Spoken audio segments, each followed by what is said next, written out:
Galera, tudo bem com vocês? Como vocês estão? Tá começando mais um podcast do Além da Sala, o seu podcast universitário favorito. Eu me chamo Juliane Vesani e hoje a gente tá no nosso segundo programa. E eu tô aqui, gente, com a chefona do meu curso. Ela que é coordenadora do curso de Arquitetura e Urbanismo, Fernanda Buga. Ah, que honra, obrigada. Gente, eu não sei o que eu vou poder falar aqui, porque talvez eu esteja sendo avaliada. Sempre, um pouquinho, né? Um pouquinho. Buga, é um prazer te receber aqui. Um prazer enorme estar no segundo episódio com você. Você sabe que eu te admiro muito como profissional. Sou muito honrada por ter você como coordenadora. E hoje a gente vai bater um papo bem descontraído por aqui. Ah, é um prazer de estar aqui, principalmente sendo o segundo episódio. Estou muito honrada. E eu também te admiro muito seu trabalho. E estou muito feliz de você estar tomando a frente desse podcast. Ai, muito obrigada, gente. Vai ser incrível começando mais um podcast. E eu quero começar com a pergunta que a gente vai começar para todo mundo. Quem é a Fernanda Buga, além da sala, além da coordenação de arquitetura e urbanismo? Nossa, que pergunta difícil. Eu acho que, além da coordenação, além da minha profissão, eu sou uma pessoa muito criativa e muito alegre, muito dinâmica. E aí, eu acho que a arquitetura, ela se encaixou muito bem na minha vida por conta disso. Então, acho que é uma profissão onde eu sou muito feliz, e não tem como não falar da minha profissão justamente por isso. Eu acho que ela representa muito do que eu sou. E é um lugar onde eu tenho espaço para me expressar.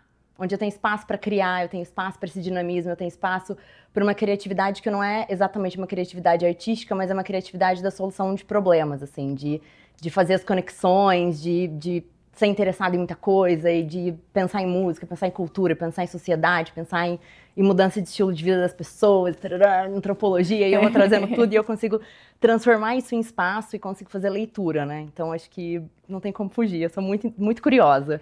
Perfeito. E assim, até já deixo uma pergunta aqui, porque eu tô no meu primeiro semestre ainda de arquitetura e eu comecei em marketing, sempre quis fazer arquitetura, desde quando eu tinha, 13 anos. Achei projeto meu perdido nesses programas grátis de 8 anos atrás, só que no meio do caminho eu meio que desisti um pouco desse sonho e achei que não ia ter mercado, enfim, acho que tem aqueles mitos.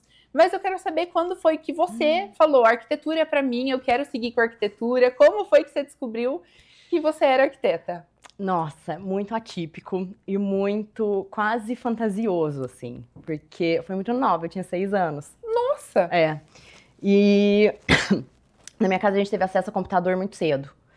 E aí eu tinha uns 6 anos, meu pai instalou um programa no nosso computador que era tipo que seria hoje um SketchUp, sabe? Então você fazia umas paredinhas, Sim. Tinha mobiliário, você ia brincando com aquilo, tinha uma vista 3D, claro, com os gráficos da época, uma coisa bem... Esse era o The Sims 1, gente. Eu tô brincando. Não era bem isso, mas era pior, era inferior a isso. E eu adorava, passava horas brincando naquilo, e era uma brincadeira mesmo. E aí um dia eu perguntei pra ele, falei, quem trabalha fazendo casa é o quê? E ele falou, arquiteto. Eu falei, é isso que eu quero ser. Então, se ele tivesse falado que era engenheiro, se ele tivesse falado que era outra coisa, virou um negócio de criança, assim. Sim. E eu passei a vida repetindo isso. Eu quero ser arquiteta, é isso que eu quero fazer. E aí, óbvio, chegou na hora de escolher a faculdade, aí eu surtei. Porque aí eu queria ir para direito, eu queria ir para psicologia, eu tenho uma paixão, direito também é minha paixão. E aí minha mãe falou assim pra mim, direito, briguento do jeito que você é, a gente vai achar seu corpo numa vala. Eu falei, meu Deus. Não é pra mim. Eu fiquei pensando, talvez seja, mas... Né? E aí ela falou, psicologia, você não fica quieta, como é que você vai ouvir o outro? Aí eu falei, de repente a arquitetura é a melhor opção. E aí eu me inscrevi num curso, era um curso livre, assim, de design de interiores que tinha na minha cidade. E aí eu fiz esse curso livre, acho que era um ano, não lembro se era um ano e meio disso.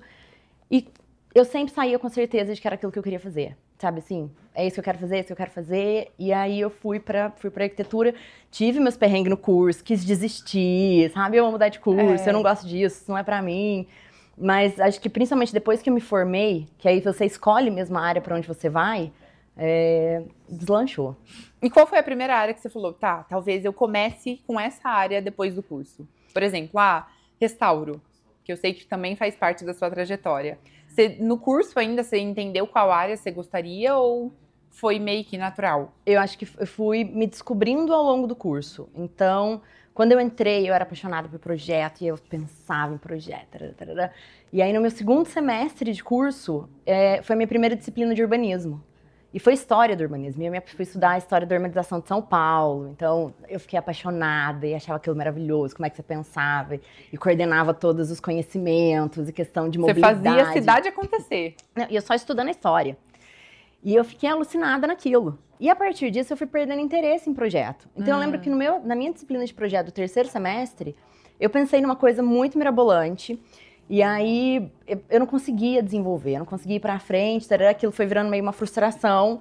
E, ao mesmo tempo, o urbanismo ali, brilhando. E eu, maravilhada com aquilo. Então, acho que eu me apaixonei pelo urbanismo muito cedo. E aí, com o tempo, eu fui desgostando de projeto arquitetônico. Quando eu comecei com restauro, foi paixão à primeira vista, eu amei, né? E aí trabalhei com isso durante o curso, acho que no meu quarto semestre, quinto semestre, eu trabalhei com isso. E então foi assim, foi isso, eu fui me descobrindo. Tanto que quando eu saí da faculdade, eu não falava que eu era arquiteta. Eu demorei quase 5 anos para me apresentar como arquiteta. Nossa. Eu falava que eu era urbanista, eu odiava projeto. Tá. Eu detestava, tinha horror a projeto. Falei, não é minha área, não é isso que eu quero fazer. E tanto que quando eu fui procurar um mestrado, porque aí eu estava mais ou menos no 8º, 9º semestre, falei, eu quero dar aula. Eu amo isso, eu gosto de estar em sala de aula, eu gosto de ensinar, eu gosto das discussões, eu quero dar aula. E aí eu tive um professor que falou assim pra mim, como dar aula? Você não consegue nem chamar a atenção dessa aula, você é super tímida. Mas é agora. Agora eu vou fazer pra provar pra ele. Eu posso nem gostar. E aí acho que foi onde eu fui aprendendo a me soltar, porque eu realmente era muito tímida. E aí eu falei, não, mas é isso que eu quero fazer, então eu vou ter que me virar com isso. E aí quando eu fui escolher um programa de pós-graduação para fazer o meu mestrado, eu escolhi o programa de pós-graduação, tinham 2 só no país, que não tinha arquitetura. Era só urbanismo, porque eu falei, eu não quero entrar na área de projeto. Então eu demorei muito para deslanchar como arquiteta. Foi quase uma birra ali de não me sinto bem, não gostei e não vou também. É isso, entendeu? Não gostava. E aí um dia o projeto caiu no meu colo. E eu falei, e agora? O que eu faço? Não tem como falar não. E aí foi aqui um projeto aqui pra FAD. E aí eu fui. E na hora que eu cheguei, principalmente assim, chegando em obra, durante a graduação é isso, né? Eu sempre fui muito curiosa, então qualquer curso, qualquer coisa que tinha, eu tava enfiada. Ah, vai ter um curso... Boa. Mas você vai trabalhar com isso? Não. Você gosta disso? Não, mas eu acho que eu tenho que aprender. É oportunidade, eu vou lá fazer. E eu me enfiava em tudo quanto é lugar, ia viajar, sabe? Muito louca. Fui estudar de tudo. Até estágio na Pinacoteca, para ver acervo técnico, eu fui. O que eu vou fazer com isso? Não sei, mas foi lindo. Foi lindo. Na Pinacoteca, gente, só de estar lá... Não, um negócio que assim, eu achei na internet, você se inscrevia, mandava seu currículo, meio uma carta de interesse. E aí eu tava lá, um monte de gente da museologia e eu plena. Eu ia mesmo, sempre gostei muito. E aí, nesse processo, né, eu fiz um curso de gestão de obras. Então, era um curso todo sábado cedo, tinha esse curso de gestão de obras. Eu nem lembrava que eu tinha feito esse curso. Mas na hora que eu entrei em obra, eu me senti tão confortável naquele lugar, sabe? De falar, eu sei o que tá acontecendo aqui, eu sei o que tá acontecendo ali, nanana. E aquilo pra mim foi muito natural. E aí, nesse processo de eu estar ali na obra e falar, ai, mas que coisa, como é que eu sei disso? Aí eu lembrei que eu tinha feito esse curso. Aí que eu lembrei do curso, entendeu? Eu já tinha feito, sei lá, 8 anos, uma coisa assim que eu tinha cursado. E aí eu fui aprendendo a gostar mesmo de projeto, porque eu não achava que eu era uma pessoa criativa, dessa forma artística, sabe? De fazer uma coisa bonita e tarará. Eu não me via dessa forma. E aí eu fui entendendo que a minha criatividade é muito mais no lugar de solução de problemas e de pensar um fluxograma, pensar uma coisa nesse sentido, mais do arquitetônico do que do design de interiores. E aí, na hora que você vai se acostumando, você vai perdendo medo, você vai se familiarizando, aí a coisa começa a andar. Hoje eu sei que eu sou muito criativa, você vai buscando referência, porque também você tem que se construir, você tem que construir seu repertório, senão você não tem pra onde ir. Uhum. Eu acho que assim, por exemplo, que talvez até foi um pouco da minha insegurança antes de entrar no curso. Nossa, eu limitava muito a design de interiores e esse lugar muito bonito, e eu nem tinha muito acesso a, por exemplo, nem sabia que quem fazia o restauro era um arquiteto.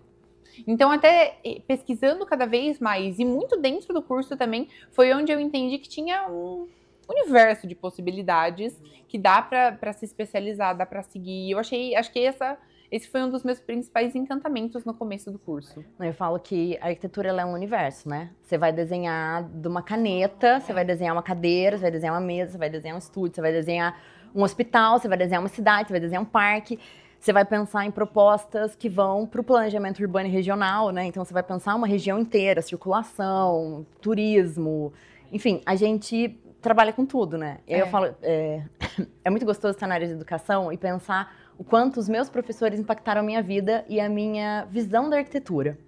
Então, um dos meus primeiros dias de aula, eu tive um professor que ele falava assim, o arquiteto, você vai fazer uma festa com um monte de gente que nos conversa? Chama um arquiteto. O arquiteto vai conversar com o químico, porque a gente entende um pouco, né, dos materiais, tarará. Ele vai conversar com o físico, porque também a acústica, tarará, tarará, vem da física, estrutura e tal. Ele conversa com o engenheiro, ele conversa com o artista plástico, ele conversa com o cara da gastronomia. O arquiteto é o cara que vai conversar com todo mundo. A gente não é especialista em nada, entendeu? Mas a gente conhece um pouquinho de tudo, porque a gente tem que dar conta de amarrar o cenário. E até pensando nessa questão de solucionar problemas, o lugar que cada um dessas pessoas, desses profissionais trabalha foi feito por um arquiteto. Tudo foi feito por um arquiteto. Então, assim, o nosso curso é a solução de problemas. A gente é quase uma psicologia. A gente trabalha muito com a psicologia, inclusive estou aí flertando com doutorado nessa área. Não só, mas me matriculei no curso de psicologia. Porque é meu sonho e eu vou. Sabia que esses dias, minha mãe é psicóloga, e esses dias eu tava falando pra ela, mãe, eu acho que uma boa psicóloga, porque faz muito tempo que eu faço terapia, muito também por conta da minha história, de quem eu sou. Então eu sempre fiz muita terapia, e eu troco, às vezes, conversa com a minha mãe, conversa com a Bárbara psicóloga, e não com a minha mãe. Então, às vezes, eu troco uns assuntos e a gente vai longe, aí eu falei, e se depois de arquitetura eu fosse pra essa área também? Não, e assim, a arquitetura, ela te causa um efeito, né, psicológico. Então, se você entra dentro, por exemplo, um consultório médico, que ele é todo branco, ele é todo gelado, brilhante, ele é feito para que você se sinta, que o lugar é muito imponente. Você se sente, não é exatamente inferior, mas você sente que você não é bem acolhido, não é tua casa, isso aqui não é tua casa. E isso você passa a imagem de uma forma muito clara através da arquitetura. Entendeu? Um pé direito muito alto. Então, se a gente entra, principalmente prédio de banco e coisa assim, os pés direitos são altíssimos. Pra quê? Fica no seu cantinho, meu bem. Você fica no seu cantinho. Você não é autoridade aqui. E aí você entra, por exemplo, num ambiente hospitalar. Eu acho que por muito tempo a gente teve o branco, o verdinho, o lilás associado a isso. Hoje tem mudado, porque a gente acaba associando isso à doença e a medo. Então, hoje, os ambientes hospitalares estão usando mais madeira, porque te traz essa noção do aconchego, do conforto, do estar em casa. Sim. Então, hoje, os quartos de hospital são muito mais parecidos com um quarto de casa, assim. Então, tem muito laranja, tem cores quentes, que é essa questão do aconchego. E isso é a forma como o nosso cérebro percebe esse espaço. Então, a arquitetura, ela é feita, e ela deveria ser feita, pelo menos, pensando justamente na modulação de humor e de sensorial mesmo que você quer causar no usuário desse espaço. Sim. Então, é uma área que eu tenho muito interesse em estudar. E não só pensando no design de interiores, mas pensando,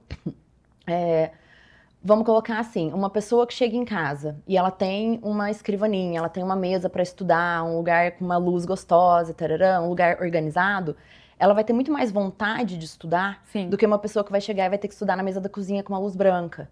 Entendeu? Então, ela se sente muito mais capaz de chegar a algum outro lugar, de ter uma busca de melhoria de qualidade de vida, do que uma pessoa que não tem estrutura.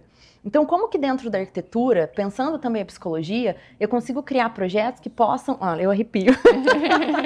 Não, e eu tô assim, encantada, tô quase emocionada. Porque é muito bonito, é muito bonito. O impacto que a arquitetura causa na vida das pessoas é muito grande. E aí, eu acho que eu tenho uma crítica muito grande com o mercado, que a arquitetura ela é percebida só como design de interiores. E a gente faz muito mais que isso. Realmente, a arquitetura ela é social. E eu acho que eu tenho até outro ponto também para trazer, e pensando muito nessa questão do sensorial atrelado à arquitetura. O que eu percebo também, e eu acho que essa é uma discussão que todo mundo tem trazido, mas ao mesmo tempo não tem feito diferente, é a questão das casas hoje estarem muito parecidas, das cores se tornarem muito mais limitadas. E até vendo um post esses dias no Instagram, os carros até antigamente tinham as cores. Era a Brasília amarela, era o Fusca azul, e hoje, assim, as cores são limitadas, os espaços são iguais. Como você, até como arquiteta, sente isso? Porque tem também os defensores desse estilo. Não é meu caso, eu tenho horror. Porque eu acho que, assim, a arquitetura é o lugar onde você mora. é teu lar, é o lugar que te recebe todo Sim. dia depois do trabalho, grande parte da sua vida vai ser passada ali. Aquilo tem que refletir o que você é. Não tem que refletir o que é bonito na revista, entendeu? Mas eu acho que culturalmente e socialmente tem uma coisa, um lugar de aceitação social e de uma performance social que as pessoas ainda buscam para ser aceitas. E isso eu não falo num lugar de crítica, eu falo num lugar de que socialmente ou você pertence a um grupo, Sim. né, pensando assim, trazer pra, né, há muito tempo, mas o Homem das Cavernas, mas a gente evolui, mas não evolui tão Sim. rápido. Se você não pertencesse a um grupo, você morria de fome. E aí, dentro da psicologia, a gente trabalha muito isso, dentro da sociologia e tudo mais, que é o processo de aceitação. Então, você tem que pertencer. Então, você performa para aquilo. Então, é muito difícil você ter pessoas que realmente vão bancar isso aqui da minha casa é assim porque eu gosto. Eu vou botar uma foto minha na parede, sim, porque eu gosto. Eu vou botar, sei lá, um monte de coisa colorida. Eu vou colocar elementos... um sofá estampado. Que pra mim é algo que remete até, trazendo esse lugar do aconchego, um lugar de casa de vó. Muito casa de vó. Por exemplo, pra mim uma memória muito engraçada é que minha avó costurava. Então muita coisa da casa dela ela que fez. Os sofás, aliás, as almofadas, eram aquelas grandonas, não eram as pequenininhas ou que hoje a gente conhece. E ela fazia com um retalho de renda, que ela fazia as próprias cortinas. Então tinha retalho, era uma almofada de renda, era chique. Nossa, só que era lindo. com uma cara de vó. E aí hoje, assim, até tudo, assim, tem sido reformulado muito nesse lugar de... Faz muito sentido o que você trouxe dessa performance social. Mas até interno as pessoas querem ter a mesma casa que hoje até, não só na revista, mas que as pessoas veem no Instagram, no Pinterest, nas redes sociais. Eu falo que eu tenho uma birra com a tal da cozinha gourmet, com a varanda gourmet, né? Porque todo mundo chega e fala, porque eu quero uma varanda gourmet, não era varanda gourmet. E aí você vai perguntar mais sobre a vida da pessoa. Porque assim, tudo bem, você quer uma varanda gourmet, legal. Mas como que é a tua vida? Você gosta de receber pessoas em casa? Quantas são as pessoas que você recebe? Porque também assim, eu recebo 3 pessoas, eu preciso de um tamanho de varanda. Eu recebo 15 pessoas, eu preciso de um outro tamanho. Então, vamos entender o que você quer? Uma varanda nem cabe. Entendeu? E aí a pessoa fala, não, eu não recebo em casa. Ah, mas... O que você faz quando você tá em casa, que você gosta? Eu assisto filme. Eu gosto muito de filme, eu gosto muito de série, nananã. E aí você começa a entender e ir conversando sobre isso, até chegar num lugar de, será que pra você uma sala de cinema não é mais interessante que uma varanda? E aí o cliente fica tão relutante. Por quê? Porque ele tem que abrir mão desse lugar de performance social. Como é que eu vou falar para as pessoas que eu não tenho uma varanda gourmet? Mas era a varanda gourmet, era o que eu queria. Mas realmente não faz sentido isso para mim na minha vida. Então eu falo, aí de novo, a gente faz papel de psicólogo, de falar, tá, deixa eu entender. Vamos lá. Deixa eu te fazer umas perguntinhas, vamos ver se isso encaixa para você, se faz sentido para você. Então, assim, mas eu acho que também tem um outro processo, que é a gente estuda muito isso em história da arquitetura, né? Que sempre um período vai negar o período anterior, porque se estafa. Então você nega aquilo e traz outros valores, e aí vai se desenvolvendo aquilo até se estafar e resgata de novo. Então a gente vem vindo de um lugar de muita padronização de casas, principalmente casas, né? Sim. Muito retangulares, com linhas retas, cores neutras, e uma coisa muito padrão, assim. Então, por mais que tudo seja diferente, você não vai replicar a mesma casa... Elas têm cara de clínica de dentista. Eu brinco com a gente, olha, tudo clínica de dentista, entendeu? O porcelanato muito brilhante, tudo muito brilhante. E aquilo com o tempo também cansa, que é uma visão de um luxo, assim, né? E aí tem vindo agora um movimento de resgate de casa de vó mesmo. Então você vê os sofás já começaram a mudar de cor, não é mais tudo tão branco, tudo tão claro. Já tem aparecido mais coisa estampada para casa, os eletrodomésticos estão voltando a ser coloridos, as cozinhas estão voltando a ser coloridas, então a gente está vendo muito azul, muito verde em cozinha. Então isso tá voltando. E aí você tem esse resgate até que tá muito começando, mas as casas vão voltar a ser coloridas, entendeu? E assim, até lembrei agora, mas antigamente muito estúdio em São Paulo era estúdio industrial. E até tinha viga, e assim, realmente, parando para pensar em 10 anos, o movimento já tem mudado. Não, e os estúdios, essa coisa do industrial acabou na pandemia. Porque o industrial, tem uma questão inclusive de custo, assim, ao fazer, né? Você não precisa quebrar a parede para colocar a tubulação, você põe isso por fora. Claro que também, se você não tiver um desenho, um projeto dessa tubulação, vai virar, entendeu? Um samba, aquilo. Fica um caos, fica tudo confusão. E aí você tem que ter um projeto para que aquilo fique bonito. E aí Pinterest estoura, com várias tubulações, tudo organizado, e elas vão saindo em linhas. É lindo aquilo. Só que aí estourou a pandemia e ficou todo mundo preso dentro de casa. E aquela coisa industrial é fria, não funciona. E dentro entendeu? de um mundo que já estava totalmente atípico e frio. Frio, sozinho. Então aquilo era o símbolo da solidão. E aí na pandemia mudou-se muito, porque. De novo, a psicologia. Olha lá, tá vendo? Eu tô obcecada, gente. Não tem Gente, como, eu vou pra ela lá. vai mudar de ser coordenadora de arquitetura e vai para ir para psicologia depois desse podcast. Não, assim, eu já me matriculei e vou fazer. Porque eu acho que a arquitetura ela conversa muito com a psicologia. E aí eu queria entender mais como funciona a mente das pessoas para que eu possa fazer cada vez projetos mais assertivos para aquilo. E eu acho que também, sendo coordenadora e sendo professora, eu tenho que dar conta de entender o que está acontecendo com o meu aluno. Porque o ensino, por mais que a gente tenha uma sala de aula com várias pessoas, se a gente não consegue olhar o indivíduo, se a gente não consegue olhar, sabe, a Juliane, eu tô vendo a Juliane em sala de aula, ela faz parte de um todo, de uma turma? Sim. Ela faz, mas ela é um indivíduo. Se eu não consigo entender qual é o teu problema, qual a tua dificuldade, para eu poder te ajudar, eu não consigo formar uma turma. Eu não consigo formar um arquiteto, não consigo formar um profissional para eu pôr no mercado.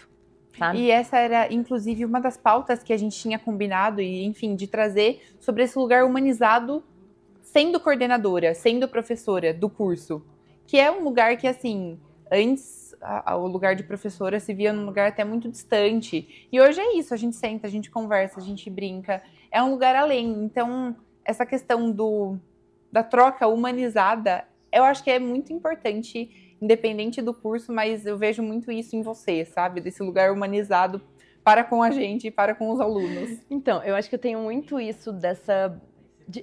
acho que é parte da minha curiosidade também, eu quero entender o outro. Então, eu gosto de sentar e conversar e saber quais são seus sonhos, quais são seus medos. Deixa eu conhecer as pessoas. Sim. Eu acho isso muito legal. E aí tem uma hora que eu falo, meu Deus, eu não aguento mais. Porque assim... acaba que eu convivo com muita gente, né, todo dia. E aí, conforme você vai se interessando e vai conversando mesmo com todo mundo, é um interesse muito genuíno meu. Sim. Não é uma coisa só da curiosidade deixa eu ver o que tem aqui. Não, você se envolve com a vida da pessoa, com os problemas e tudo mais. E aí acaba que a gente escuta muito e a gente recebe muito, né? E é uma demanda emocional muito grande. Sim. Então, e eu não tenho um preparo, por exemplo, sua mãe escuta e tudo mais, mas ela tem um preparo de se distanciar e falar, não, isso aqui é do outro, é meu trabalho, tarará, tarará. E eu falo, até isso eu quero buscar na psicologia, né? Porque chega uma hora que você fala, eu tô sufocada, eu não aguento mais. E aí eu falo pra mim mesma, Fernanda, você tem que parar. Não vai mais se envolver assim no problema dos alunos. Mas às vezes você chega na sala, você percebe que o aluno mudou a postura. O aluno, né? A pessoa mudou a postura, era super comunicativo, tá meio amuado, começou a se afastar do grupo, e você tá olhando e fala, gente, aquela pessoa tá sofrendo, como é que eu não vou lá? Aí vou eu, no meio da assessoria, oi, tudo bem? Tudo bem? Mas até assim, é legal que no primeiro semestre que você foi nossa professora, teve muito esse lugar de entender o que era o plano de cada um saindo da faculdade, e você vai mudar com certeza. Você provavelmente não vai para essa área. E essa troca foi muito, muito importante. Muito. Ai, que bom. E a gente já tá chegando no final do nosso podcast. E eu achei que foi super legal esse episódio, mas a gente tem um quadro muito legal por aqui, que é o bate-bola, onde eu vou falar uma frase, eu vou te falar uma palavra e você me responde com outra palavra o que isso simboliza para você, algo bem curtinho. Tá. Então vamos lá. Arquitetura. Ai, paixão. Que clichê. Ai, não, mas tá tudo bem. Criatividade. Expressão. Cidades. Nossa, vida. Alunos. Ai, outra paixão. Problemas. Paixão. Oscila, não sei. E Unifage. Ai, um grande amor que me acolheu aqui, me trouxe, me acolheu nessa cidade, maravilhoso. Que linda! E agora eu quero encerrar em grande estilo. Quero que você olhe para aquela câmera e fale diretamente com quem está pensando em cursar arquitetura ou está no começo do curso. O que você diria para quem tem esse sonho? Gente, acho que vocês acompanharam esse episódio como um todo, vocês perceberam que eu sou muito apaixonada e eu sou muito suspeita, né? Eu acho que a arquitetura, ela te possibilita ver o mundo de outra forma e estar no mundo de outra forma. Então, a gente consegue intervir, a gente consegue olhar para as pessoas, olhar para os lugares, pensar a cidade de outra forma, pensar a nossa vida, a nossa atuação como cidadão. A arquitetura realmente um outro universo. A gente realmente abre as portas para que a gente possa ver tudo de outra forma, por outra perspectiva. Então, se você tem medo de desenho, você tem medo de cálculo, não precisa ter, não é um bicho de 7 cabeças, a gente aprende também. Mas se você tem curiosidade, se você é uma pessoa curiosa, se você tem interesse em entender como as coisas funcionam, acho que a arquitetura é um caminho certo. E a gente tem uma área de atuação muito ampla, né? Igual a gente estava falando, você pode desenhar do objeto a cenário, a evento, enfim. Acho que vale até, desculpa interromper, mas vale até contar, gente, que eu já ouvi falar que a gente consegue até fazer cenário de jogo. Cenário de jogo. Pra mim isso foi uma descoberta enorme. Sim, tem muitos jogos, principalmente jogos que trabalham com uma realidade arquitetônica, assim, que vai fazer uma simulação, que eles contratam uma equipe de arquitetos para poder desenhar isso. Né? Então a gente tem eu tenho um ex-aluno hoje que trabalha com mapa, né?